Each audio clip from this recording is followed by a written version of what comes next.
మనసుతో స్వీకరిస్తాడు, బుద్ధితో నిర్ణయిస్తాడు. మనసుతో అన్ని విషయాల్ని స్వీకరిస్తాడు. చూడండి, కళ్ళతో చూసి మనసు ఉంటేనే స్వీకరణ. ఇప్పుడు మనకి గమనిస్తే నిద్రపోతాం, అప్పుడు మనసు పనిచేయదు. పక్కన ఏం జరుగుతుందో మనకి తెలియదు. మెలకు వచ్చినప్పుడు చూసినవన్నీ గ్రహిస్తూ ఉంటాం. అయితే బుద్ధి ఎలా ఉంటుందంటే ఇలా చెయ్యి అలా చెయ్యి అని నిర్ణయం తీసుకుంటాం. అప్పుడు బుద్ధి పని చేస్తూ ఉంటుంది. అందుకే మనం ఏమన్నా తప్పుడు పనులు చేస్తే బుద్ధి లేదా అని చెప్తారు, అంతే కదా. లేకపోతే మనం ఎత్తుకుంటాం.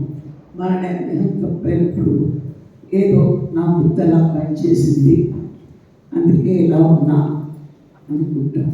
అంటే మన జీవితంలో మనం ఏ పని చేసినా ఇలా చెయ్యి అని నిర్ణయించేది బుద్ధి. ఇప్పుడు మనకి ధ్యానం ఉంటే ఏమవుతుంది, ప్రతి నిర్ణయము కరెక్ట్గా తీసుకుంటాం. ధ్యానం లేకపోతే శక్తి లేక మనకి ఎక్కువగా ఏది కూడా ఆలోచించకుండా ఎలా పడితే అలా నిర్ణయాలు తీసుకుంటాం. అందుకే మనం కొంచెం ఏదైనా సరే బుద్ధిని ఉపయోగిస్తే ప్రతి దాని గురించి మనకి కరెక్ట్గా అర్థం అవుతుంది. మనకు అంత ఓపిక ఉండదు, కానీ అంటూ ఉంటాం. ఆ కానీ చేసే అని అప్పటికప్పుడు ఆలోచించకుండా నిర్ణయాలు తీసుకుంటున్నామంటే ఆలోచించే శక్తి మనకి లేక. ఒకసారి చూడండి, దీపసారి ఆలోచించి చెయ్యాలి అన్నామంటే బుద్ధికి పని చెప్తున్నాం. బాగుంటుందా, బాగుంటుందా, ఇలా చేస్తే ఎలా ఉంటుంది, అలా చేస్తా. అది మనకి ఏకాగ్రత పెరిగితే బుద్ధి ఒక రకంగా ఉంటుంది. ఏకాగ్రత లేనప్పుడు మనం అస్తవ్యస్తంగా నిర్ణయాలు తీసుకుంటాం. అందుకే చెప్పే విషయాలు ఏకాగ్రతతో గ్రహించగలిగినప్పుడు మనం సరి అయిన నిర్ణయాలు తీసుకుంటాం. తప్పుడు నిర్ణయాలు ఎప్పుడు తీసుకోం. బుద్ధి పదును పెట్టినప్పుడు, బుద్ధి బాగా పదునుగా బుద్ధి వికసించినప్పుడు మనకి జ్ఞానం. ఇప్పుడు ఒకటి చూసామంటే అది ఏంటి, అది ఎందువల్ల అలా ఉంది అని కొంచెం లోతులకి వెళ్ళి ఆలోచిస్తూ ఉంటాం. అంటే జ్ఞానం అంతా కూడా మనం ఏం చూసినా సరే దాని గురించి తెలుస్తుంది అంటే అది బుద్ధి ఉపయోగించిన వాళ్ళకి, బుద్ధి బాగా వికసించిన వాళ్ళకి సరి అయిన నిర్ణయాలు తీసుకోగలుగుతాం. బుద్ధి లేకపోతే సరికాని నిర్ణయాలు తీసుకుంటాం. ఇప్పుడు కొంతమంది అక్కర్లేని మాటలు మాట్లాడతారు. బుద్ధి లేకపోతే ఏది వింటాం. బుద్ధి ఉంటే నాకు అవసరం ఆ విషయాలు, నేను అంత పెట్టడం అవసరమా, నా టైం వేస్ట్ అని అనుకుంటూ ఉంటాం. ఇదే బుద్ధి ఉన్నవాడికి బుద్ధి సరిగ్గా లేని వాడికి అది ఆ బుద్ధి సరిగ్గా పనిచేయాలంటే మనకి సాధన ఉన్నప్పుడు బుద్ధి కరెక్ట్గా పనిచేస్తుంది. ప్రతిదీ అవసరమా కాదా అనే క్వశ్చన్ మనం వేసుకుంటూ ఉంటాం. అవసరమైన నాటికే వెళ్తూ ఉంటాం. అవసరం లేని ఇంకొకటి మనం ఇక్కడ ఎప్పుడు నేర్చుకుంటాం. సాధనలో వచ్చాక కర్మ సిద్ధాంతాన్ని మనకు తెలియకుండా వడవడ బాబుది కూడా ఇంకా వస్తుంది. అందుకని ఎక్కువ తెలియని విషయాల గురించి మనం మాట్లాడతాం. మనకి బాగా తెలుస్తుంది. దేనికైనా టైం వేస్ట్ చేసామనుకుంటుంది, దాని వరకు పుస్తకం చదువుకోవచ్చుగా వాడుకోవడం నాకెందుకు అని మనమే అనుకుంటాం. లేకపోతే కాసేపు ధ్యానం చేసుకోవచ్చు కదా, ఎందుకు అక్కర్లేని విషయాలు మనకి. ఏ ఇద్దరు మాట్లాడుకున్న ధ్యానానికి ముందు వినడానికి ఆసక్తి ఉంటుంది.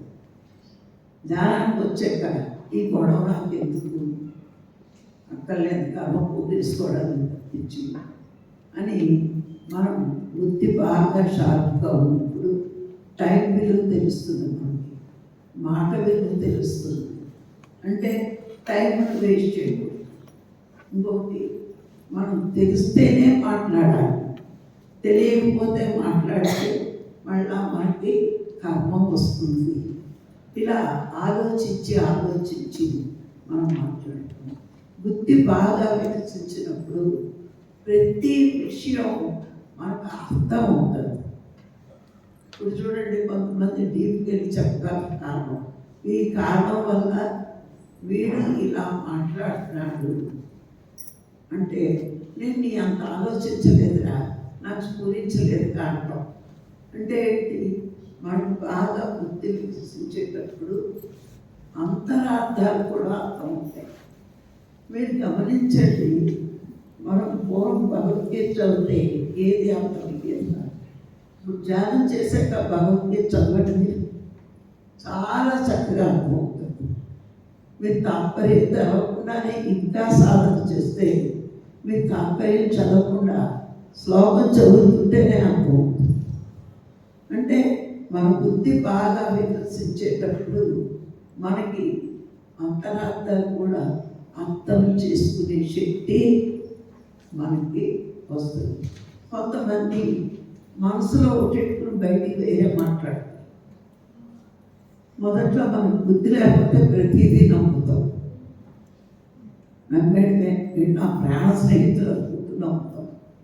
కానీ మనకి బుద్ధి వికసించి ఒక్క సంఘటన కనుక చూస్తే మనకు కలిసిన అంతరార్థాలు అర్థమైపోతాయి.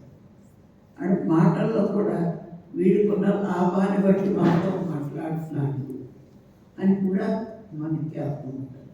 అందుకే మన జీవితంలో ఏది ఎలా జరగాలని నిర్ణయించేది బుద్ధి. కాబట్టి ఆ బుద్ధికి శక్తి ఉన్నప్పుడు ప్రతి అర్థం యథాతథంగా మనకి అర్థమవుతుంది.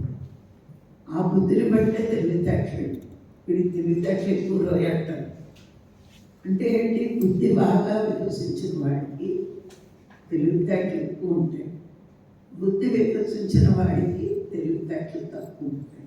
ఇప్పుడు చూడండి, జ్ఞానంలోకి వచ్చినా కూడా పూజ మానేస్తే ఏమైపోతూ అనే భయం చాలామందికి ఉంటుంది. కానీ పూజ కంటే ఎన్ని కోట్లు రెట్లు పొందినటువంటి ధ్యానం, కోటి పూజ సమం స్తోత్రం, కోటి స్తోత్ర సమం జపం, కోటి జప సమం ధ్యానం అన్నాడు. అంటే కొంచెం విచారణ చేసుకుంటే పూజ కంట ఎన్ని రెట్లు పుణ్యం ధ్యానం. మనం ధ్యానం అనగానే ఏదో కొత్త మతాన్ని ప్రవేశపెట్టామంటారు ప్రతి ఒక్కరు. కొత్త మతం కాదండి, మనకి పుణ్యం ఉండే, పుణ్యమని అర్హత ఉంటేనే ధ్యానం చేయగలరు. అసలు ఇప్పుడు నేనున్నాను, మా అమ్మగారే ఎవ్వరూ ధ్యానం చేయరు, మా అత్తవారే ఎవ్వరూ ధ్యానం చేయరు, రాఘరావు గారి వైపు చేయరు, మా వైపు చేయరు. కానీ అందరూ ఒప్పుకుంటారు, చాలా మంచి పని చేస్తున్నారు అని, మీరు కూడా చెయ్యండి అంటే అంతే. నేనే ఇప్పుడు చెప్తున్నాను, మీకు అర్హత అప్పుడే లేదు. మీకు కొంచెం పుణ్యం సంపాదిస్తే ధ్యానంలో రాగలరు అని చెప్తాను. మరి మనం తోడబుట్టిన వాళ్ళే, మన రక్తం పంచుకుని పుట్టిన వాళ్ళే చేయగలుగుతారా? మన కష్టాలు తెరలుగా చెప్తారు, ఏడిపోయి కాదు. కానీ మనం ధ్యానం చేస్తున్న వల్ల కష్టాలు కర్మలు వచ్చాయి అర్థమయ్యి, కర్మల వల్లే కష్టాలు అర్థమయ్యే కాదు. నాకు ఈ కష్టం ఉందని ఎవరితోటి మాట్లాడడం. మీరు గమనించండి, మనం ధ్యానానికి రాకముందు మన ఆలోచన విధానం, ధ్యానంలో వచ్చాక మన ఆలోచన విధానం ఎంత మార్పు ఉంటుంది. అప్పుడు కష్టానికి కారణం పక్కోడే ఉంటాం, ఇప్పుడు కష్టానికి కారణం పక్కోడే కాదు మనమే. ఎందుకంటే మన బుద్ధి వికసించింది, గురువు ద్వారా కర్మ సిద్ధాంతం నేర్చుకున్నాం, మన జన్మ పరంపర మనకు అర్థమైంది. ఇంకా అర్థమయ్యాక ఎవరిని తెస్తాం అంటే ధ్యానంలోకి వచ్చే వరకు మనకి ఇవన్నీ తెలుసుకునే అర్హత లేదు. మీరు గమనిస్తే పూజల్లో కానీ దాన ధర్మాలు చేయడం కానీ క్షేత్రాలు తిరుగుతున్నప్పుడు కానీ ఇలాంటి జ్ఞానం మనకి రాదు. అంతెందుకండి, అందరూ ఒక్కటే అనే భావన మనకు జ్ఞానంలోకి వచ్చేస్తాం. అందరూ ఆత్మస్వరూపులే, అందరిలోని భగవంతుడు ఉన్నాడు. లేకపోతే మేము డబ్బున్నవాడు, లేదా మేము పదవులు ఉన్నవాడు, లేదా మాది ఈ కులం, ఇట్లాగే ఈ తక్కువ ఆడెక్కువ అనుకుని భేదభావం చూపించేవాడు. కానీ జ్ఞానంలోకి వచ్చాక ఎవరమ్మా కొంచెం గంట సెల్లా కొంచెం సబ్జెక్ట్ మీద పెడితే మన దుఃఖాన్ని పోగొట్టేది ఏంటి అంటే జ్ఞానమేనండి. ఎవ్వరు మన దుఃఖాన్ని నిజం చెప్పాలంటే ఏ దేవుడు కూడా మన దుఃఖాన్ని పోగొట్టలేదు. మన దుఃఖాన్ని పోగొట్టుకోవడం మనమే. ఈ సాధన చేసి జ్ఞానాన్ని పెంచుకున్న కొద్దీ మనం దుఃఖపడవండి. మన దుఃఖానికి మార్గం ఏంటి అంటే ఈ సాధన లేకపోవడం, ఈ జ్ఞానం మనకి లేకపోబట్టికే ఇన్ని సంవత్సరాలు దుఃఖంలో కూరుకుపోయాం. నా కష్టానికి కారణం వీడు వాడు అనుకుంటు ఎప్పుడో కాదు. ఇంకా ఆఖరిని అందరినీ అనుకున్నాక లాస్ట్లో దేవుణ్ణి అంటాం. ఈ దేవుడికి ఎన్ని పూజలు చేసేదో నా దుఃఖం పోవట్లేదు, దేవుడు మారుద్దాము, ఎవరితో చెప్తుంది ఆ గుడి గొప్ప ఈ గుడి గొప్ప, మళ్ళీ అక్కడికి పరిగెట్టం. కానీ ఎన్ని తిరిగినా చంద్రబాబు గారు మాట చెప్తారు, తిరిగితే తిప్పలు కూర్చుంటే గొప్పలు అని. నువ్వు తిరిగిన నాడు నీకు తిప్పలే, కష్టాలు పోవు. ఎన్ని గుళ్ళు తిరిగినా కూర్చుని జ్ఞానం చేయి, కర్మ సిద్ధాంతం నేర్చుకో. వర్తమానంలో ఈ కారణాలన్నీ గతమై నువ్వు చీవంత ఎవరికి అపకారం చేయకపోతే నీకు చేయమైనా గొప్పదు. నువ్వు చేసుకునే పాపాలే ఇవన్నీ మనకు అర్థమయ్యాయి. అర్థమైనప్పుడు కొంచెం సాధన చేస్తాం.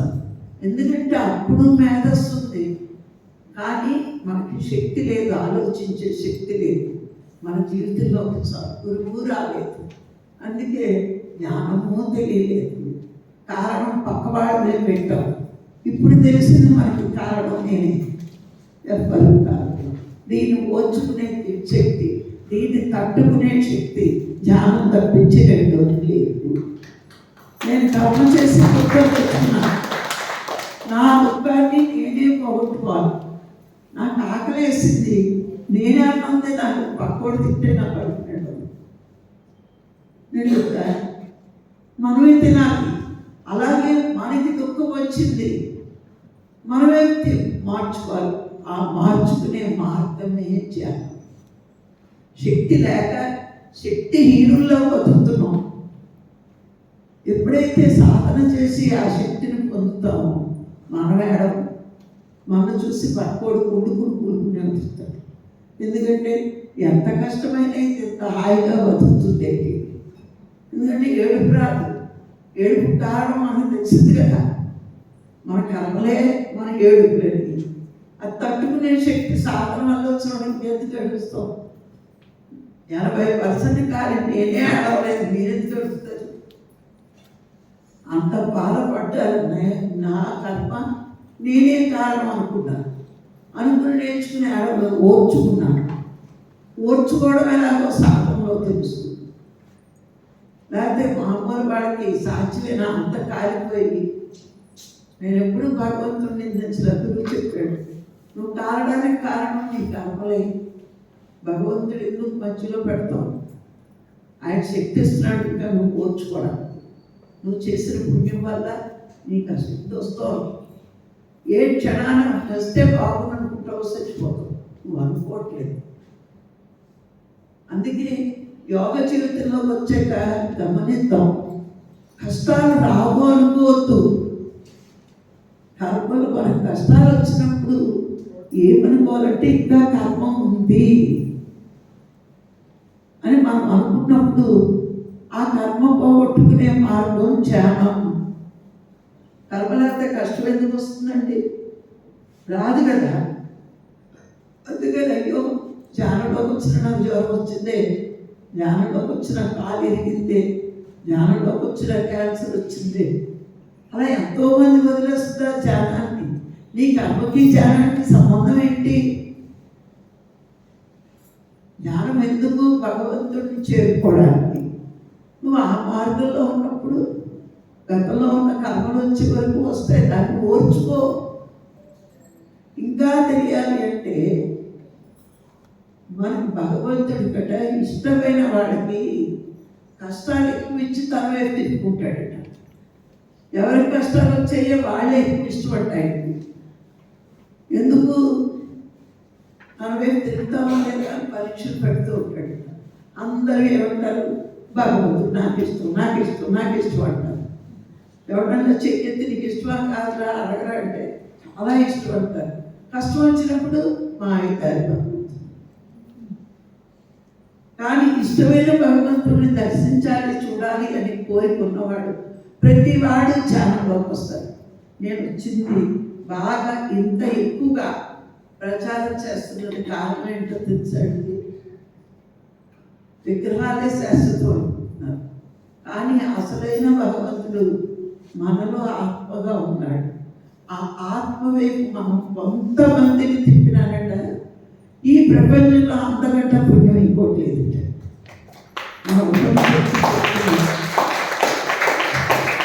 ఏమని చెప్తున్నాయి ఉపనిషత్తులు అంటే భగవంతుడు సృష్టించిన సృష్టిని శాశ్వతం అనుకుంటున్నామట.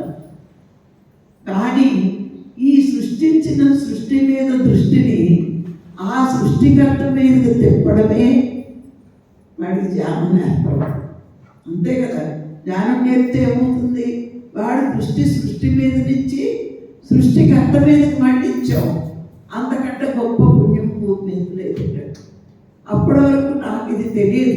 ధ్యానంలో వచ్చే వరకు ఏదో ఈ సేవ చేస్తే పుణ్యం, ఆ సేవ చేస్తే పుణ్యం, విద్య నేర్పితే పుణ్యం, ఇలా రకరకాల పుణ్యం కంటే గొప్ప ఎందుకో సేవ ఇష్టం ఉండేది, జాలిగా ఉండేది లోన. ఎందుకంటే మన పిల్లలు చాక్లెట్ తినేస్తారు, ఏది కావాలంటే అది కొనేస్తాం, వద్దన్నా పోతాం. కానీ రోజంతా కష్టపడుతున్నారు వీటి పిల్లలు, ఒక చాక్లెట్ అయినా కొనుక్కోలేరు. నేను అవించినతో జాకెట్ కుట్టుకుంటే వాళ్ళకి వస్తుంది. అప్పట్లో 25 ఏళ్ళ క్రితం ఇంత కాస్ట్లు ఏవేవి టైలరింగ్కి. ఇప్పుడంటే బ్లౌజ్ కుడితే 500 పుచ్చుకుంటారు. అప్పుడు లేవు కదా. ఒక 50 రూపాయలు 20 రూపాయలు వస్తాయి, చాక్లెట్ కన్నా కొనుక్కుంటారు అని ఒక జాలితో పెట్టేది. అలాంటిది ఇప్పుడు ఎక్కడ చూసినా నా స్టూడెంట్స్ వ్యవహారం చుట్టుపక్కల అందరూ ఈ వంకవారిలో వాళ్ళు అంటారు, మేడం ఇది కొనుక్కున్నాం, ఇది కొనుక్కున్నాం, ఇంత 5,000 10,000 సంపాదిస్తుంది, మీ వల్లే మేడం మేము అయినాం, నా వల్ల కాదు, మీరు అదృష్టవంతులు, నాకు ఆలోచన వచ్చిందని అంటారు. కానీ వాళ్ళకు కూడా చాలా నేర్పేది.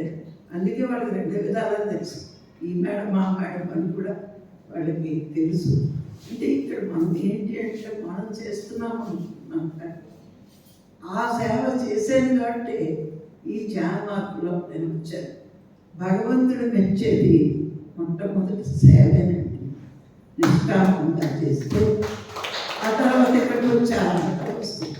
ఇక్కడ కూడా నేను ధ్యానం చెప్పను అనేదాన్ని మొదట్లో భర్త గారు.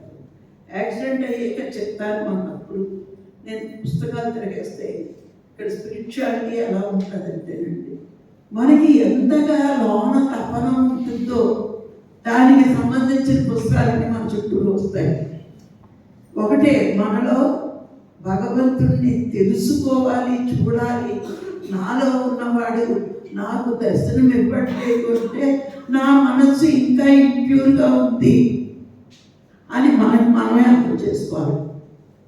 ఎవరు చెప్పక్కల నాకు ఇంకా ఇంత సాధన చేస్తున్నా ఎందుకు దర్శనం కావట్లేదు అంటే నా వాసనలు సంస్కారాలు ఉండొచ్చు.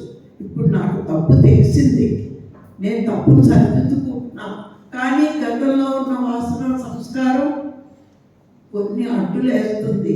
ఆ దానికి కూడా శంకరాచార్యులు ఏమంటారంటే ఇంకొంచెం సాధన ఎక్కువ చేస్తే దాని నుంచి కూడా మీరు బయటపడవచ్చు.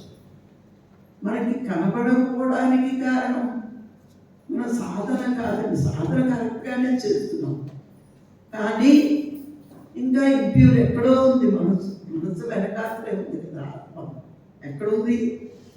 శరీరం ఉంది, వెనకాల మనసు, దాని వెనకాల ఆత్మ.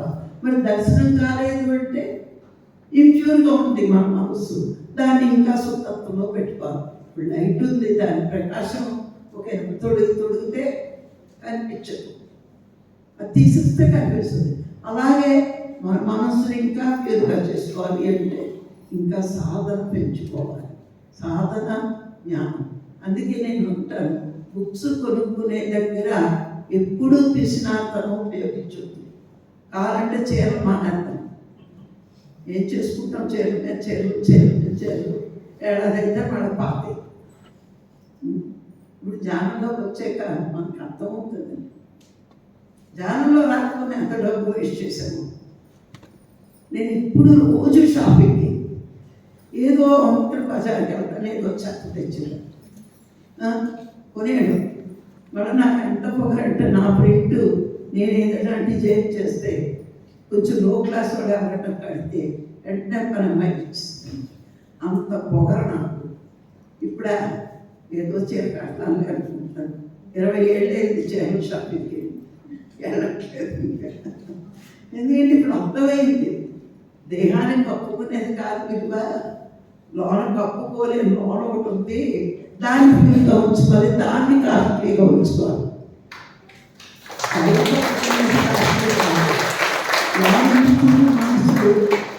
ఆ మనసుని బ్యూటీగా ఉంచుకుంటే అప్పుడు మనం కాస్ట్లీగా ఉంటుంది. కానీ ధ్యానంలో రాకముందు మన ఆలోచనలు, ధ్యానంలోకి వచ్చే ఆలోచన విధానం చూడండి. అప్పుడు మనం అన్నీ మన పిల్లలకే ఉండాలి, మనోళ్ళే తినాలి, అంత స్వార్థం మనకి. ఏమైంది, అందరూ ఆత్మలేని భగవంతుడు ఇచ్చిందే, సంపదలన్నీ భగవంతుడు మనకిచ్చినవే కదా. ఈశావాసృష్టి ఏం చెప్తుంది, ఈ సృష్టి అంతా భగవంతుడితే, నీదే కాదు. అది నీకు ఎందుకు ఇవ్వబడిందంటే నువ్వు గత జన్మలో చేసిన పుణ్యం అనుభవించడానికి ఎంత అనుభవించాలని నీకు ఇవ్వబడింది. అది భగవంతుడు కాబట్టి నువ్వు చచ్చినప్పుడే ఇప్పటికావు, ఇక్కడే వదిలేకపోతాం కదా. ఆ ఇచ్చింది త్యాగబుద్ధితో అనుభవిస్తే ఇంతకు మళ్ళీ ఇంత వస్తుంది. నాది నా పిల్లలకే ఉండాలి, నేను దాచుకుంటే నాది ఉంటే మనకు త్యాగం లేదు కదా, తీసుకోబడుతుందని. అందుకే ఈ ఉపనిషత్తులు మన జీవితాన్ని ఎలా ఉండాలో ఉంచుకోవాలని ఉద్దేశించి ఇవన్నీ చదవడం వల్ల ఏమైంది, మన బుద్ధి బాగా వికసించి మనకు బాగా అర్థమైంది. ఏమి పట్టుకెళ్ళం, మళ్ళీ మనకు అడుగుని ఇంకో పుణ్యాత్ముడు పుడతాడు కదా. ఎవరైతే మనకు వారసుగా ఆడి పుణ్యం చేసుకుని వచ్చి మళ్ళీ ఆస్తి అనిపిస్తాడు, వాడు ఏం పట్టుకెళ్ళడు, మళ్ళీ ఆడి కడుపు ఇంకోడు పుడతాడు. ఇలాగే దీనికి ఆ పుణ్యాత్ముడు వచ్చి అనిపిస్తూ పోతాడు. కానీ ఇంకొంచెం ఎక్కువ పెట్టి పుడితే ఇంకొంచెం గొప్పగా బతుకుతాం. ఈ సత్యం తెలుసుకున్నాక స్వార్థం ఉండదండి మనతో. అంతా ఇచ్చాము, స్థిరాచరాస్తులు మన పిల్లలే వారసులు. కొంచెమైనా పక్కవాడికి పెట్టాలన్నా, మంచి పని ఖర్చు పెట్టాలన్నా మనకి బాధ అనిపించదు. ఇదంతా ఏమైంది, ఈ జ్ఞానం వినబట్టికి మనలో స్వార్థ బుద్ధి పోయి త్యాగ బుద్ధి వస్తుంది. స్వార్థం అంటే మనసుది, త్యాగం అంటే ఆత్మ. నువ్వు దైవాలమైనప్పుడు త్యాగబుద్ధి ఉంటుంది, నువ్వు మానవుడు అయినప్పుడు స్వార్థ బుద్ధి ఉంటుంది. స్వార్థము, ఈర్ష, అసూయ, ద్వేషం ఇవన్నీ మనసుకున్నాను. అక్కడి నుంచి మనం సాధన చేసే ఆత్మ దగ్గరికి వెళ్తున్న కొద్దీ మనకి త్యాగ, ప్రేమ, సేవ ఇలాంటివి అలవాటు అవుతాయి. అదే మనకు అవి వదులుతున్నప్పుడు, ఇవి వస్తున్నప్పుడు, ఓ నేను ఆత్మకి దగ్గర అవుతున్నాను కాబట్టి ఆత్మ యొక్క ప్రకాశం వల్ల నేను ఇలా మారుతున్నాను. నువ్వు స్వార్థంగా ఉన్నవారు నిర్ణయించింది బుద్ధే, గమనించుకోండి. నువ్వు త్యాగంతో ఉండు అని నిర్ణయించింది బుద్ధే. రెండింటికి కారణం బుద్ధి. ప్రపంచం వైపు తిరిగినప్పుడు అశుద్ధ బుద్ధి, ఆత్మ వైపు తిరిగినప్పుడు శుద్ధ బుద్ధి. మనం ప్రపంచంలో చూస్తాం, అక్కడెక్కడ త్యాగం కనిపించదు.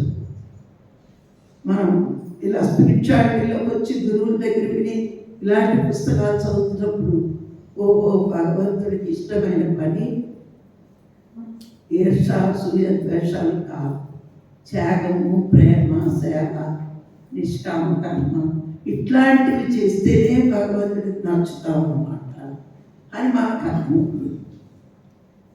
అప్పుడు మన బుద్ధి ఇంకా వికసిస్తుంది. అందుకే భగవంతుడు ఒక మాట చెప్పాడు, ఒక్క అడుగు నా వైపు వేసుకురా, 10 అడుగులు వేసి నేను అందుకుంటాను. ఒక్క అడుగు వేయడం అంటే మనం కళ్ళు మూసుకుని మన అంతర్ప్రేరణ చేస్తున్నప్పుడు నీలో లోన నీ మనసు ఆ భగవంతుడి మీద ఇష్టం ఉండాలి. ఎందుకు నువ్వు మనం భగవంతుడమే, కానీ భూమి మీదకి వచ్చి మర్చిపోయాం, మనసునే ముసుకేసాం. ఇంకా చెప్పాలంటే కదా, ఈ మనసునే ముసుగు వేసి నాది నాది నాది అనుకుంటుంది. ప్రతిసారి నేను పరిచయం అయినట్టు మాట అన్నాను, నామాలు వదిలితే నువ్వు దైవాలవే అన్నాను. నేను నీవు నామం పెట్టుకుని మాట నామం పెట్టుకోను, నామాలు వదలమని ఎందుకు చెప్తున్నాడు సార్ అన్నా. నామాలంటే ఇవి కావు, నాది మాది వదులు, నువ్వు దైవాన్ని అవుతావు. నాది మాది అంటావు చూడు, అప్పుడు నువ్వు దైవాన్ని కాదు. ఆయన ప్రతి మాట చాలా సింపుల్గా చెప్పేస్తాడు. అంటే మనం ఆత్మవేత్త తిరిగినప్పుడు, ధ్యానంలో ఉన్నప్పుడు, ధ్యానం పెంచుకుంటున్నప్పుడు ఏది నాది కాదు అంటాం. అంతా పరమాత్మ మన పుణ్యం వల్ల మనకి ఇవ్వబడింది. అది పంచినప్పుడు పెంచబడుతుంది. గురువు చెప్పాడు కదా, ఏదైనా నీకు వచ్చింది నువ్వు పంచితే, ధనమైన, జ్ఞానమైన, శక్తి అయినా నువ్వు పంచితే పెంచబడుతుంది. నువ్వు పంచుతున్నావు అంటే నీది శుద్ధ బుద్ధి అయినప్పుడు పంచుతావు. ఇప్పుడు జ్ఞానం ఉంది, నేను జ్ఞానంలోకి వచ్చిన ప్రచారం చేయనన్నా. ఎందుకు అశుద్ధ బుద్ధి? ఎప్పుడైతే యాక్సిడెంట్ అయిందో గురువుగారు బోధిస్తున్నప్పుడు, ఆహా ధ్యానం ఎంత గొప్పది, నేను ధ్యానం చేస్తున్నాను కాబట్టి గురువుగారు నాకు ఇవన్నీ చెప్తున్నారు, లేకపోతే ఇది చెప్పేవారా? చెప్పాలి కదా. మరి నాకే ఇస్తున్నారంటే గురువు ఆశయం ఏంటి? అందరికీ చెప్పడం. ఆయన చెప్పకనే నాకే చెప్తున్నట్టుంటే నేను కూడా పంచిపెడతాను. మరి పంచిపెట్టకుండా ఇంట్లోనే ఉంటే నాకు ఎంత జ్ఞానం వచ్చేదా? పంచి పెడుతున్నాను కాబట్టి ఇప్పుడు నేను పలుకుతున్న ప్రతిదీ కూడా భగవంతుడు నా చేతి పలికిస్తున్నాడు, ఆయన అందిస్తున్నాడు, నేను చెప్తున్నాను. మీరు గమనించండి, నేను ఏ పుస్తకం పెట్టుకోవాలి, పొద్దు నుంచి సింధుతో కబుర్లే చెప్పాను, ఏది కంఠస్థం. కానీ చెప్పగలుగుతానంటే భయపడు అందిస్తున్నాడు. ఆత్మ నుంచి మనకు ఆ ప్రజ్ఞ బయటకు వస్తుంది. రాసుకోండి, బుద్ధిలోనిది జ్ఞానం, ఆత్మలోది ప్రజ్ఞ. అందుకే ప్రజ్ఞానం బ్రహ్మ అంటారు. అంటే బుద్ధి వికసించినప్పుడు జ్ఞానం పెరుగుతుంది. మీకు జ్ఞానంలో వచ్చిన కొత్తలో మనకి గురువుల ద్వారా, మాస్టర్ల ద్వారా, పుస్తకాల ద్వారా జ్ఞానాన్ని పెంచుకుంటాము.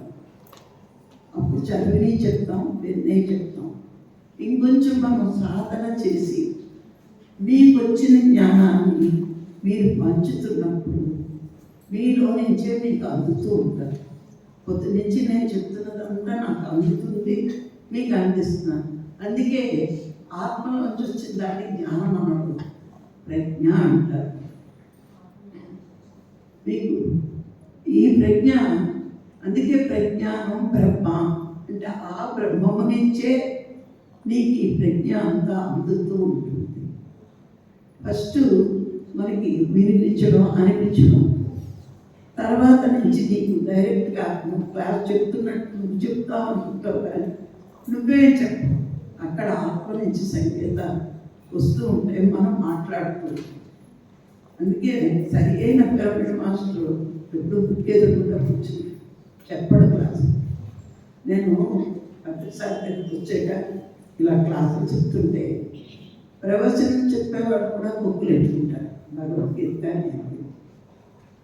మీరు గమనించండి, అప్పట్లో అందరూ బుక్కు రాసుకోవడం సెల్లో పెట్టుకోవడం చేసేవాడంట. ఇలా డైరెక్ట్గా చెప్తుంటే నేను పత్రికలతో అనేదాన్ని, సార్ పిరమిడ్ మాస్టర్ ఎవరు కూడా బుక్ పెట్టుకోవడం అంటే ధ్యానం చేస్తాడు కాబట్టే మనం ధ్యానం చేస్తాం.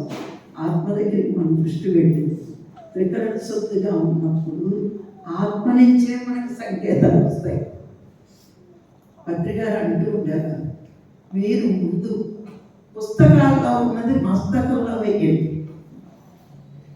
ఇందులో పడేది జ్ఞానం అంతా. అప్పుడు మీకు ఎప్పుడు ఏది అవసరమో అది మీకు ఆత్మ నుంచి. ఇప్పుడు ఇది ఎప్పుడో చదివినా కానీ ఈ వివరణంతా నేను చెప్పగలుగుతానంటే ఆత్మ నుంచి వచ్చే సంకేతమే. అందుకే చదవండి చదవండి చదవండి అని సార్లు పదే పదే మనకు చెప్తూ ఉంటారు. స్వాధ్యాయం ఎక్కువ చేయండి, స్వాధ్యాయం. పత్రిక చివరి వరకు చదువుతూనే ఉన్నాను కదా. జ్ఞానం ఎలా పెంచుకోవాలన్నది సాధన చూసే మనం నేర్చుకోవాలి. పుస్తకం చదువుతాం, సాధన గట్టిగా చేస్తాం. మీరు ఎవరైనా సడన్గా క్లాస్ చెప్పమంటే మైక్ ఇవ్వగానే మీరే అనర్గళంగా మాట్లాడేస్తారు. ఎందుకంటే బుద్ధికి మొదలుపెట్టారు, బుద్ధిలో నిక్షేపం చేశారు. ఆత్మ నుంచి చెప్పే శక్తి మీకు అందుతారు. అందుకే మనం భయపడాల్సింది. ఇది బుద్ధిపరమైన స్వస్థత. ఇక సంఘపరమైన స్వస్థత. ఇప్పుడు అందరూ కూడా సంఘంలో బయటికి వెళ్ళినా మనల్ని చాలా గౌరవిస్తారు. మీరు గౌరవిస్తున్నారు కదా, గట్టిగా చూసుకుంటాం. మనం ఎందుకు గౌరవిస్తారంటే ధ్యానం చేసేవాడిని వీళ్ళు ఎవరికి ఏమీ అపకారం చెయ్యరు అనే అభిప్రాయం చాలామందిలో ఉంటుంది. సరిగ్గా చూస్తే ఏ ధ్యాని కూడా ఎవరికి అపకారం చేయరు. ఎందుకంటే మనకి తెలుసున్నంత కారణ సిద్ధాంతం ఎవరికి తెలియదు. మీరు గమనిస్తే మొట్టమొదటి నుంచి గురువుగారు కూడా చిన్న పాపమే చిన్నరావు, పెద్ద పాపమే పెద్దరావు, 3 ముక్కల్లో కర్మ సిద్ధాంతం మనకి వేడి కాబట్టి మనం ఎవరికి అపకారం చేయాలి. వీడిట్టా ఆడిట్టా అని పోగొట్టాలు సేకరించారు. ఎందుకు? మనకు కొత్త కర్మ వస్తుంది మన భయం. మన కర్మ వస్తే అర్పించాలి కదా. సరి అయిన సాధన చేసి సరి అయిన జ్ఞానం పొందినప్పుడు ఎవ్వరి విషయాల్లోని మనం ఏది చెప్పలేని పరిస్థితి వస్తే సైలెన్స్ అవుతుంది. వాడు కూడా వాడి పడతాడు. కానీ వాడి మీద ఇంటి మీద అక్కలేని లేనిపోయిన మాటలు ఇవన్నీ మనం మాట్లాడాలి. అందుకే వాడి జానులు అని ఒక గౌరవం అందరిలోనే ఉంటుంది. మీరు ఎలా ఉన్నా మా చుట్టాల్లో మాత్రం నన్ను టాప్ లెవెల్లో చూస్తారు. ఎందుకంటే మా మనవడి పెళ్ళి వాళ్ళిద్దరికి అక్షతలు మానేసి నా దగ్గరికి చేరారు. 20 ఏళ్ళ నుంచి నేను ఎవరికి కనిపించలేదు. అంటే 20 ఏళ్ళు ఎక్కడికి వెళ్ళట్లేదు. వచ్చి పెద్దోళ్ళు చిన్నోళ్ళు కూడా కాళ్ళకి దండం పెట్టేసి వాళ్ళ కోడళ్ళు చేసి కూడా దండం పెట్టిస్తున్నారు. ఎందుకు నాకు దండం పెడతానంటే నువ్వు దైవం గురించి మాట్లాడుతావు కదమ్మా, నువ్వు చాలా గొప్పదాన్ని, ఎంతమందికి వస్తుంది అదృష్టం, మాట్లాడే అదృష్టం అని నాకు దండం. ఓ ధ్యానం చెప్తే ఇంత గొప్ప ఉంటుందా అనుకున్నాను. అంటే ధ్యానం మాట్లాడే వాళ్ళకి ఎంత గౌరవం ఉంటుందని నేను మొన్న బయటికి వెళ్ళాకే అర్థమైంది. అంటే ఇక్కడ వాళ్ళు ఇవ్వడం మనం తీసుకోవడం కాదండి, భగవంతుడు మనకి చూపిస్తున్నాడు. చూసావా, నీకు సంపదలు ఉన్నప్పుడు ఎవరు నీ కాళ్ళపై దానం పెట్టాలి. నేను ప్రెసిడెంట్ మహిళా సంఘంలో ఎవరు నా కాళ్ళపై పడలా. కానీ నేను ఒక ధ్యానం అయ్యాక మా చుట్టాలే నా కాళ్ళపై పడ్డారు. డబ్బు ఉన్నప్పుడు ఏడ్చి ఉంటుంది, పదవి ఉన్నప్పుడు ఏడ్చి ఉంటుంది. జ్ఞానం పెంచుకుంటే మన ఎవరి ఇష్టంతో చూడండి. చాలా గొప్ప పని చేస్తారు వీళ్ళంతా. మా చుట్టాలందరూ అదే కోరుతారు. మా తోటికోళ్ళకి మాకు 30-35 ఏళ్ళ నుంచి మాటలు లేదండి. అంటే వాళ్ళే మానేశారు. మనం అందరితో లోడబడాడుతూనే ఉంటాం. చిన్న కారణం మానేసి కరోనా టైంలో మంది చనిపోయారు. నా అనుకున్న ఒక్క చుట్టూ ఆవిడ దగ్గర రాడా. ఆవిడ 4 అన్నదమ్ములు 4 గంటలు చెప్పు ఒక్క రాడ. కరోనా కదా చచ్చిపోతామేమో బయట. మరి మన ఛానల్కి చావుపోయలేదు కదా. మరి ఇప్పుడు కష్టం వచ్చింది ఆవిడ పక్కన నేను ఉండాలి అని నేను చెప్పాను. ఫస్ట్ రోజు ఈ ఇబ్బందిని తీసుకొస్తున్నాను తెలుసు, ఆవిడకి నేను చెప్పలేదు. వెళ్ళాను ఊరికే క్యాజువల్గా ఊరికే పంపించడానికి. మరి కానీ ఇబ్బంది తీసుకెళ్ళాను కదా, ఎలా ఉన్నారన్నా అడగడానికి వచ్చానని చెప్పాను. మాట్లాడేది వచ్చాను. రాత్రి సెలవులు తీసుకొచ్చాను. ఇంట్లో కూడా ఇక్కడ హాస్పిటల్లో పెట్టాను. పొద్దుట 6కి, నేను 6కి వెళ్ళిపోయాను. నాకు అప్పుడు అనిపించింది ఈ చుట్టాలు బంధువులు వాళ్ళకి ప్రమాదం రానంతసేపు నాకేస్తారు కదా. మా అక్క మా వెళ్ళి నా పక్క అనుకుంటున్నాను. మరి ఆవిడకి అంత కష్టం వచ్చింది. కరోనాలో చచ్చిపోవడం అంటే సడన్గానే పోతారు. మరి అంత కష్టం వచ్చినప్పుడు ఈ చెల్లికి అక్కలకి ప్రేమేమైంది, అన్నదమ్ములకి ప్రేమేమైంది. మా ఆడపడుచులు అంత దూరం చూస్తున్నారు. ఏమైంది చావుపోయి చచ్చిపోతావేమో కారణం మాట్లాడుకుంటాను అని భయం. అంతే కదా. అప్పుడు మనిషి కష్టంలో ఉంటే మనకి తెలుసు కర్మ ఉంటే కరోనా కాదు కదా, దాని బాబు కూడా వస్తుంది. అంతే కదా. మరి నేను వెళ్ళి కూర్చున్నాను ఆవిడకి. ఆయన తీసుకెళ్లే వరకు ఉన్నాను పక్కన.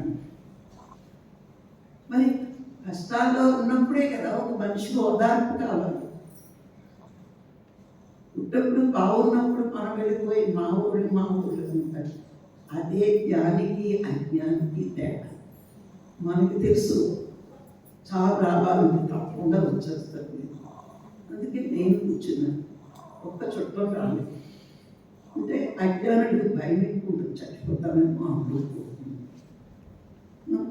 మరి మనకు ఉండదు కదా, జాగ్రత్త తీసుకుంటాం. అలాగే ఆయన పెళ్ళిలో మనం తిన్నాం. కానీ మనిషి కష్టంలో ఉన్నప్పుడు ఓదార్చడం మన ధర్మం. సుఖాల్లో లెక్కల హ్యాపీగా ఉండాలంట. కష్టాల్లో ఉన్నప్పుడు అది నా ధర్మం అనుకుంటాను. నేను వెళ్ళాను పక్కన మళ్ళీ మామూలు అప్పుడు వెళ్ళాను కదా, మధ్య మధ్యలో మాట్లాడుతూ ఉంటుంది, అంటూ ఉంటుంది. మీకు చాలా అదృష్టవంతులంట, చక్కగా కొడుకులు కోడళ్ళు మనవడు.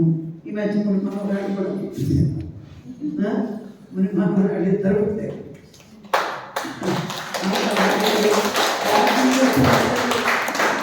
ఇంట్లో ఉన్నావో లేదో జనానికి తెలియట్లేదు. ఇవాళ చెప్తానే రేపు పెట్టుకుంటే నేను పోతాను. హ్యాపీగా తిరుగుతున్నాం కానీ భగవంతుడి మార్గంలో ఉంటారు. అంటే నువ్వు ధ్యానం చేసుకోకండి. ఇవన్నీ నాకు తెలుసు అంటే మరి కృష్ణుడే చెప్పాడు కదా, యోగులే నాకు ఇష్టమని. మరి కృష్ణ భక్తులైనా కృష్ణుడికి వీళ్ళు నచ్చాలి కదా.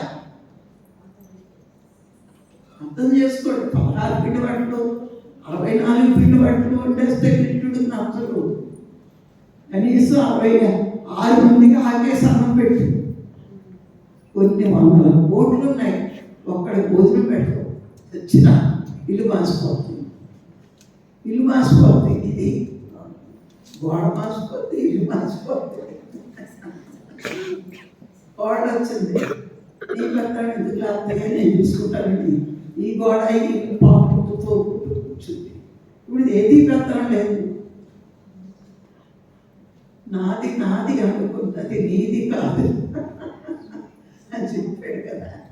మనం ఏంటనుకుంటాం, తిరిగి కట్టుకున్నా ఇంట్లో ఎవరైనా నలుగురు తిరిగితే మాసిపోతుంది. ఇలాంటివి అనుకుంటూ ఎంత పుణ్యాన్ని పోగొట్టుకుంటాం ఆలోచించండి. ఒకే కొడుకు 100 కొట్టుకున్నాయి, వాడికి ఏ ఫంక్షన్ చేయలేదు, ఇది మాసిపోతుంది. అంత ఏమైంది ఇప్పుడు 100 కోట్లు.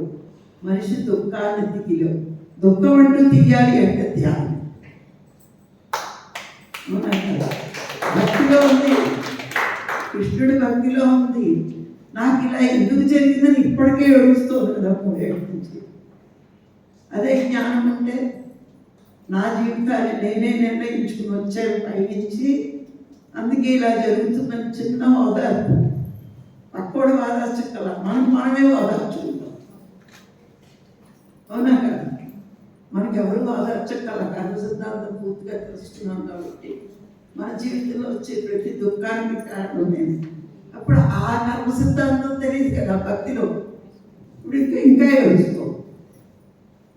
మనం చెప్తే అవును, అక్కడ అని చెప్పడం నా భక్తి మార్గమే గొప్పది, ఈ జ్ఞాన మార్గం గొప్పది కాదు. ఏడ్చిన వాళ్ళే ఆనందమే, వినేవాళ్ళకి చెప్పలేదు. అంతే కదా. వినకపోతే ఏం చేస్తాం? వింటే చెప్పగలం. లేదా పక్కవాడిని చూసి వాళ్ళు అంత హ్యాపీగా ఉన్నారు, వాళ్ళు ఉన్న మార్గం వల్ల వాడు హ్యాపీ పొందుతున్నారని చూసేలా నేర్చుకోవాలి. నేను పూజ తప్పనట్లేదు, ఆ పూజలు నేను చేసి వచ్చాను, గుడే కట్టించాం. కానీ ఒక ఆధ్యాత్మిక జీవితంలోకి రావడానికి పూజ తొలిమెట్టు, ఆఖరి పెట్టి కాదు. ధ్యానం ఆఖరి పెట్టు, ఇంకా తర్వాత ఎక్కే మెట్లే లేవు. అంతే కదా. దేవుడు ఉన్నాడు అని నాస్తికత్వం నుంచి ఆస్తికత్వంలోకి రావడానికి పూజ మొదటి మెట్టు. ఆ తర్వాత ఎక్కితే చివరి మెట్టు ధ్యానం. దీని తర్వాత నువ్వు నేర్చుకోవాల్సింది, ఎక్కవలసిన మెట్లు నేనే లేవు. ఇక్కడే అన్నీ నేర్చుకుంటాం మనం. అందుకే పూజకి మనకి పూజ చేసినంతసేపు భగవంతుడిని విగ్రహంలో మాత్రమే చూస్తాం.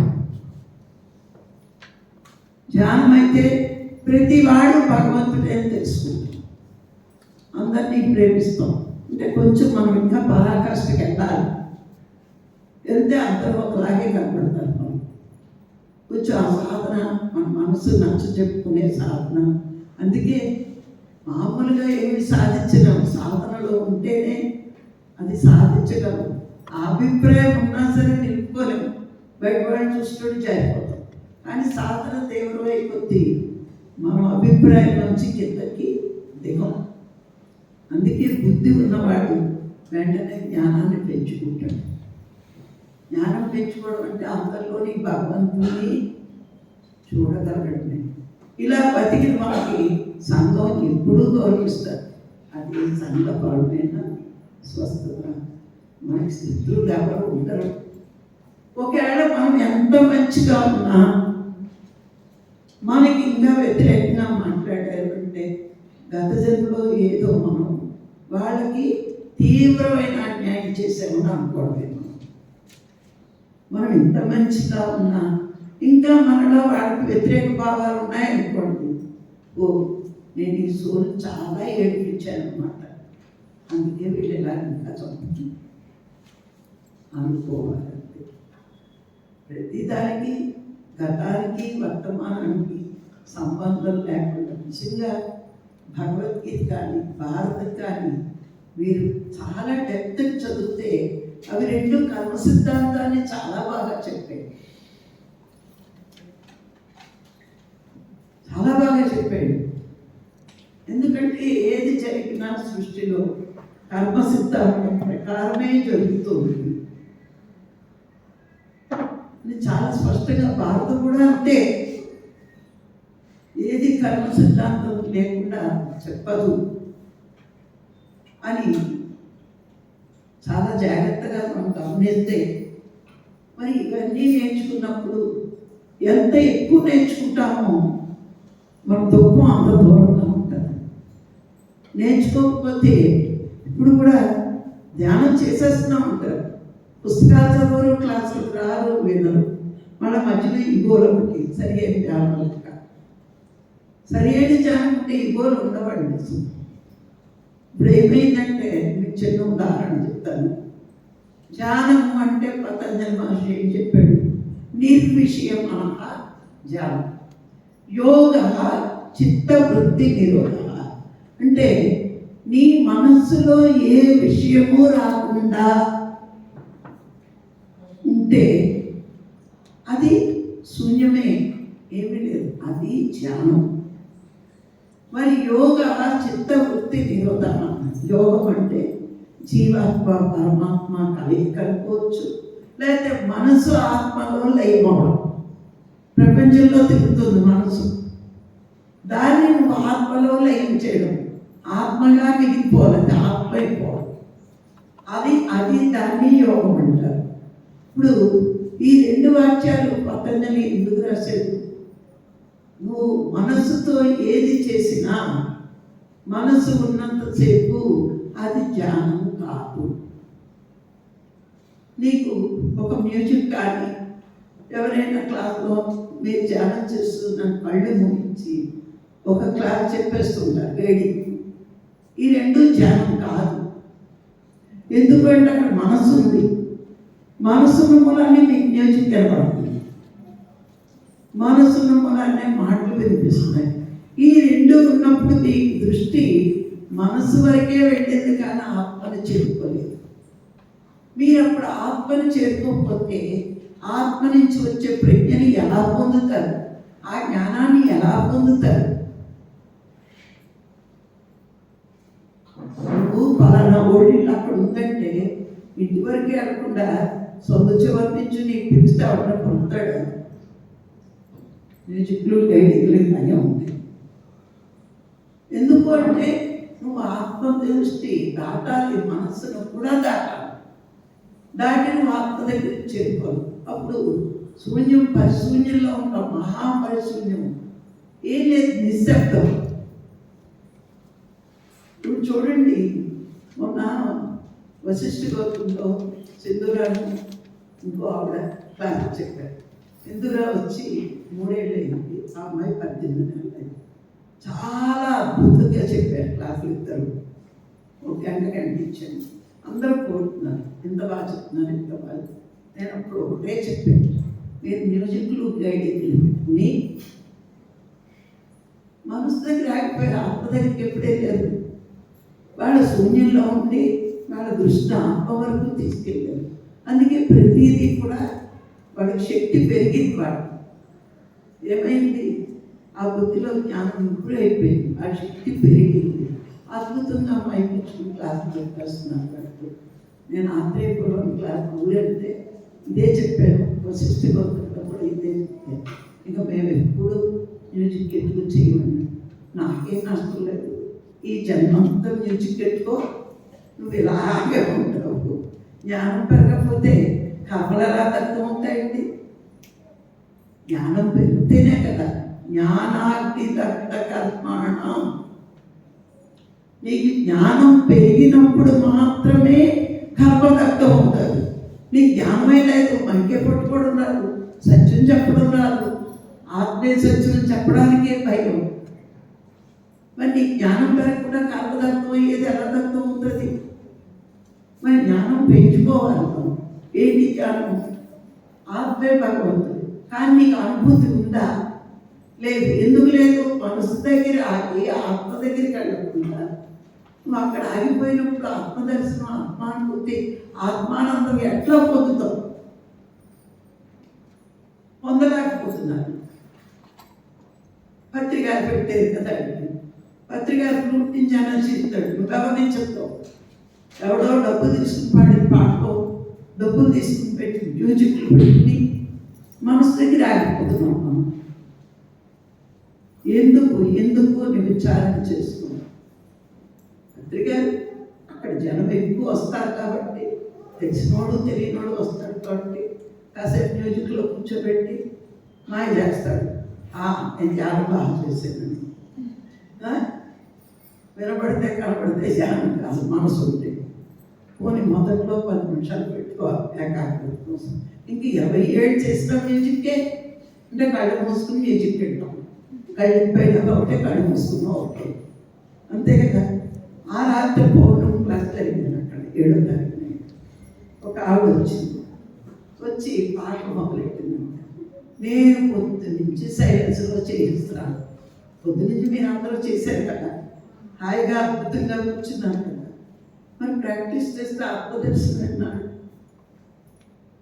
మరి మమ్మే పోగొట్టుకుంటున్నాం కదా, శక్తిని పోగొట్టుకుంటున్నాం కదా. చక్కగా తినడానికి కూడా శక్తి కావాలి, ఆత్మశక్తి పంచిపెట్టాలి. వాళ్ళందరూ పాట మొదలెట్టిందండి. ఏంటి పొద్దు నుంచి మేడం గారు సైలెన్స్లో చేయించి మాకు ప్రిపేర్ చేస్తే ఇప్పుడు ఎందుకు పాటలు పాడుతున్నామని స్టేజ్ మీద ఉన్న ఓల్డ్ మాస్టర్ని లాగించేసి మళ్ళా గంట తర్వాత మళ్ళా పాపం వచ్చి మళ్ళా పాటలు మొదలెట్టుకున్నాం. మనం పాటలు అవుతావా లేకపోతే మన రూమ్లో మేము ఇలా అక్కడ కూర్చొని ధ్యానం చేయాలి అంటే ఏంటి? పంతం, సత్యం కావాలి మనకు, పంతం కాదు. ఏది సత్యము అని విచారణ చేసుకోవాలి. నేను ఆత్మ దగ్గరికి నా దృష్టి వెళుతుందా లేదా అనే విచారణ మనకు ఉండాలి. మీరు నేర్చుకుంటున్నారు, క్లాసులో కరెక్ట్గా ఒప్పుకుంటున్నారు, కానీ మీరు ఇంకోటి ధ్యానం చెప్పేటప్పుడు ఎక్స్ప్లెయిన్ చేయగలుగుతారు. మనసు ఏంటి, ఆత్మ ఏంటి, మన దృష్టి ఎలా ఉంది. అందుకే ఏది సరి అయిన ధ్యానం అనే బుక్ ఉంటుంది. అది 100 రూపాయల బుక్ ఇవ్వము. అది ఆ బుక్ని మీరు ఎలా ప్రిపేర్ అయిన పాలు అన్నది రాఘరావు గారు ప్రింటింగ్ ఛార్జ్ కంటే తక్కువ వేసి 10 రూపాయలు ఇచ్చారు. 10 రూపాయలు కాస్ట్ పెట్టారు. ఎందుకో తెలుసా? మీరు చదవడమే కాదు, కొత్తగా ధ్యానం నేర్పినోళ్ళకి వాళ్ళే వాళ్ళని అడుగుతారు, ఏమని వాడు మ్యూజిక్ పెట్టి చేస్తున్నాను, ఎడిట్ చేస్తున్నాను, మీరు ఎందుకు చేయలేదని అడుగుతారు. ఇదే పని 10 రూపాయలు టీ కంటే టీ 10 రూపాయలు కంటే మీరు చదవండి, మీ పక్క వాళ్ళు చెప్తాం ఫ్రీగా ధ్యానం చెప్పి చెప్పండిగా. అప్పుడు వాడే మాట్లాడు. ఎందుకంటే ఎదటి వాడి ఆత్మోత్తరణ చేసినప్పుడు మనం వాడి ఆత్మను తెలుసు, కానీ దర్శించలేకపోవడానికి కారణం వాడు మనసే. ఆడే కాదు, మనం కూడా అంతే కదా. మన మనస్సు వల్లే, మన మనస్సుకున్న కల్మషాల వల్లే, మన మనస్సుకున్న ఇంప్యూరిటీ వల్లే మనం ఆత్మ దర్శనం కాలేదు. మరి ఆ మనస్సును దాటి వెళ్ళాలి, అంత శక్తి రావాలి మనకు అంటే ఆత్మ దగ్గరికి చేరుకోవాలి. మరి మ్యూజిక్ గైడింగ్ మనసు దగ్గర ఆపుతున్నాయి, ఆత్మని చేరుకునే పట్ల దీన్ని ఎన్ని విధాలు మీరు ఎక్స్ప్లెయిన్ చేయగలరు, అదంతా ఇందులో ఉంది. అమ్మ తర్వాత చదువుతాను మీకు తల్లి క్లాస్ ఇంకా కొద్దిసేపే ఉంటాయి. అందుకని ఇది చదివి మీరెవరి క్లాస్ చెప్తా లేదు కొత్త వాడికి నేర్పిన ఈ బుక్ అయిపోయింది. ఎందుకంటే ఇప్పుడు మన సొసైటీలోనే మ్యూజిక్ లేకుండా గైడింగ్ లేకుండా ఉండదు.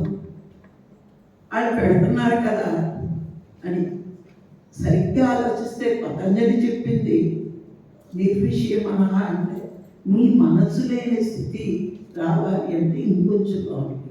మనసు వెనకాల ఆత్మ ఉంది కాబట్టి మన దృష్టి మనసు దగ్గర ఆగిపోకూడదు, ఆత్మ దగ్గరికి చేరుకోవాలి. అప్పుడు మన ఎదుగుదల స్పీడ్గా ఉంటుంది, ఆత్మశక్తి. ఇప్పుడు ఈ లైట్ వెనకాల మనం పల్సను పొరేసినా అంటే ఆ పొర తీసేస్తే కాంతి దగ్గరికి మనం దృష్టి పెట్టినట్టు. అట్లాగే మరి మనం ఆత్మ గురించి తెలుసుకున్నాం కాబట్టి, ఆత్మ గొప్పతనము తెలుసుకున్నాం కాబట్టి, ఆత్మానుభూతి మనం పొందాలి అంటే మనసును దాటి వెళ్ళాలి. మనసును దాటి వెళ్ళాలి అంటే గైడింగ్లు మ్యూజిక్లు ఉండకూడదు. అది ఎప్పుడైతే తెలుసుకుంటారో నేను మనసు దాటి ఆత్మ దగ్గరికి చేరుకోగలుగుతున్నాను, అది ఏమీ కనిపించదండి. ఆనందం అనే అనుభూతి, ఆ జ్ఞానం పూర్ణంగా పొందినప్పుడు మనకి కర్మలన్నీ దక్కం. అందుకే జ్ఞానాగ్ని దగ్ధ కర్మాణం అన్నాడు, మనసాగ్ని దగ్ధ కర్మాణం అనలేదు. ఆ జ్ఞానం పెరగాలంటే మనసును దాటి ఆత్మ దగ్గరికి చేరుకోవాలి మనం. దానికోసం అందుకే ఆత్మపరమైన స్వస్థత. మనసును దాటకపోతే ఆత్మ దగ్గరికి చేరుకోకపోతే నీకు ఆత్మ యొక్క సంకేతాలు అందం. మీరు ఒక ఏడాది నారగే ధ్యానం చేస్తే ఎన్ని పుస్తకాలు చదివేటప్పటికి ఏమవుతుందంటే మీరు అప్పటికప్పుడు పుస్తకమే తీయగలుగుతారు. మైకి ఇచ్చినా మీరు అన్నట్టుగా మాట్లాడారు, అది మీకు ఆత్మ నుంచి ఆ జ్ఞానం అంతా వచ్చేస్తుంది. ఆ స్థితి రావాలన్నమాట. ఫస్ట్లో మైక్ అంటే భయం, స్టేజ్ అంటే భయం, జనాలంటే భయం.